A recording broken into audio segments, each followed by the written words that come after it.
What's up, KG? At welcome back sa ating channel. So, ngayong araw na to, nandito tayo sa page ng Bitpinas dito sa kanilang Twitter or X, kung saan pag-uusapan natin ang isa sa mga blockchain adoption. Grabe, no? So, developing story to, no? Napakagandang development nito, no?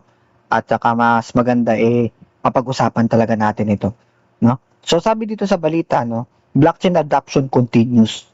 Supported by Solana, grabe, isa pa sa mga favorite na token natin. Pero hindi pa tayo nagpupodega, wala mo nang bibili At tingnan muna natin ito.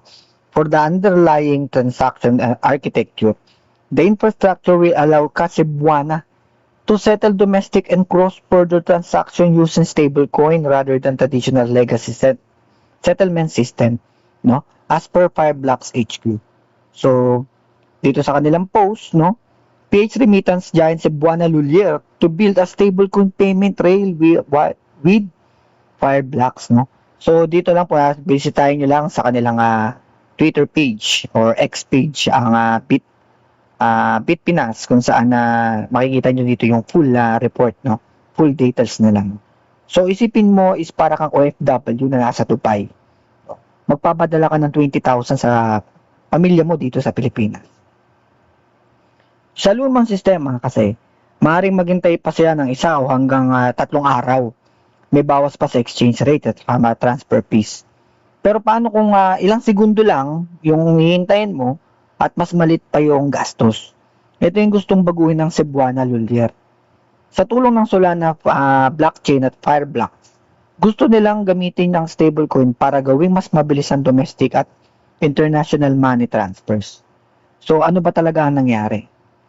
Nakipag-partner yung Cebuana Lulier sa Fireblocks para bumuo ng bagong payment infrastructure na gumagamit ng blockchain at stablecoins. Ang layunin nito, mas mabilis, mas mura, at mas efficient yung pagpapadala ng pera sa loob at labas ng Pilipinas. So, teka lang muna, ano ba yung Fireblocks, no?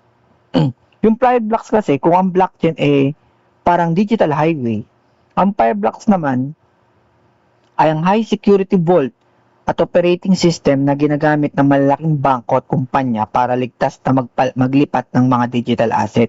Hindi to crypto, no? Hindi rin ito exchange, no?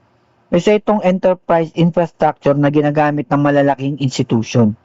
So, ano naman yung Solana? Ang Solana ay blockchain network na magiging daan ng maraming transaction. So, bakit Solana yung kanilang ginamit? Dahil kilala kasi yung Solana na mabilis yung transaction, mababang fees, kaya kayang magproseso ng napakaraming transaction kada segundo. Kaya bagay talaga ito para sa remittance. So, ano naman yung stablecoin? Ito yung pinakamalagang bahagi ng balita na to. Marami kasing tao yung natatakot sa Bitcoin dahil pabago-bago yung presyo. Ngayon, 6 million pesos, bukas maaaring mas mababa pa, pero yung stablecoin, iba siya. Parang, kunyari, USDC. Yung 1 USDC ay halos katumbas ng 1 US dollar. Hindi ito sobrang tumataas o bumababa gaya ng Bitcoin. Kaya ginagamit ito bilang digital cash. Parang digital dollar na nasa blockchain. Aminin na natin na yung blockchain, yung Bitcoin, hindi talaga siya pwedeng gamitin pang cross-border payment. Bakit? Kasi sobrang volatile ng presyo niya. Pwede ngayon, nagpadala ako ng pera. Ang presyo ng Bitcoin sa dollars na lang, $60,000. Pagdating doon sa inyo, naging 59,800 na lang dollars, no? Dahil sa volatility ng Bitcoin. No? So, mas less yung makukuha mo. Or pwede rin namang vice versa, $58,000 yung pinadala ko, pagdating sa inyo, 60,000 na. So, masaya ka. Tama? Masaya ka kung pataas ang market. Pero kagaya ngayon, napababa yung market. So, hindi opposite ang kasiyahan yung mararamdaman mo. Siyempre, ang laki na nung pinadala mo dahil eventually pagdating sa'yo, mababa na. Although, ginagawa rin naman na ng Bitcoin. But still, tinitingnan kasi yung Bitcoin as a store of value. Parang digital gold. Hindi siya ginagamit talaga para sa akin hindi siya pwedeng gamitin for money transfer. Sabihin natin may Bitcoin Cash or kung ano man na pwedeng gamitin Lightning Network, at nandiyan din naman yung XRP. No? So, depende talaga yon. Ganun naman talaga kasi kailangan talaga may competition sa bawat project na nilalabas. Halimbawa, si Juan nasa Japan. Magpapadala siya ng $500. Yung lumang sistema sa bangko, kailangan ng clearing, intermediary, conversion, settlement, minsan 2 araw. Sa stablecoin, i-convert sa stablecoin. Ipapadala gamit yung blockchain at matatanggap agad. Pagdating sa Pilipinas, pwedeng i-convert sa piso. Mas kaunting hakbang at mas mabilis. Lakas ng ulan dito guys, dyan pa sa inyo. Medyo maingay dito ata sa akin, no? Kasi malakas yung ulan So, bakit malaking balita ito? Hindi dahil crypto lang, kundi dahil isa ito sa pinakamalaking financial company sa Pilipinas. Kapag ang mga traditional na kumpanya ay nagsisimulang gumamit ng blockchain, ibig sabihin, seryoso na nilang tinitignan talaga yung technology na to. So, sino ba yung mga unang makikinabang dito? Siyempre, unang-una mga OFW. Mas mabilis yung padala, tapos, pangalawa, yung mga pamilya nila. Hindi na kailangan maghintay na matagal. At pangatlo, yung mga maliliit na negosyo.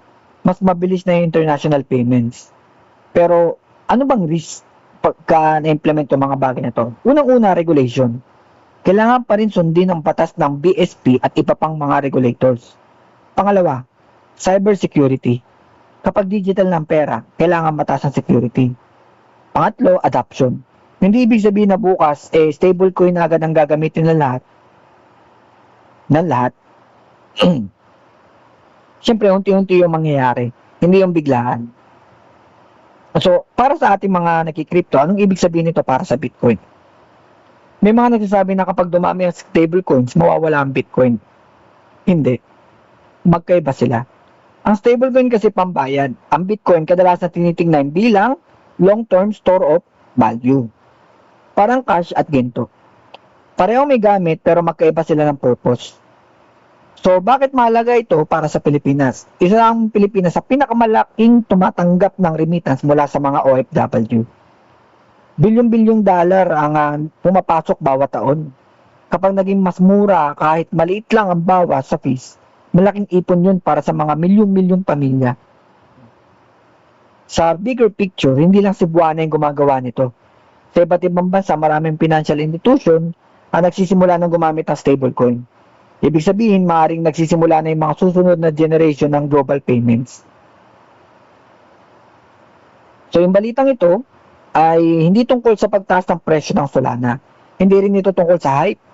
Ito ay tungkol sa paggamit ng blockchain sa totoong buhay. Kapag siyempre naging matagumpay ito, maaaring dumating yung panahon na hindi na natin iniisip ang blockchain kung ang ano bang gamit ng blockchain. Katulad ng internet ngayon, hindi natin iniisip kung ano yung protocol ang gagamitin. Ang mahalaga, mabilis itong gumagana. At baka yun yung direksyon na tinatahak ng mga remittance industry sa Pilipinas. Kayo, ano sa tingin nyo?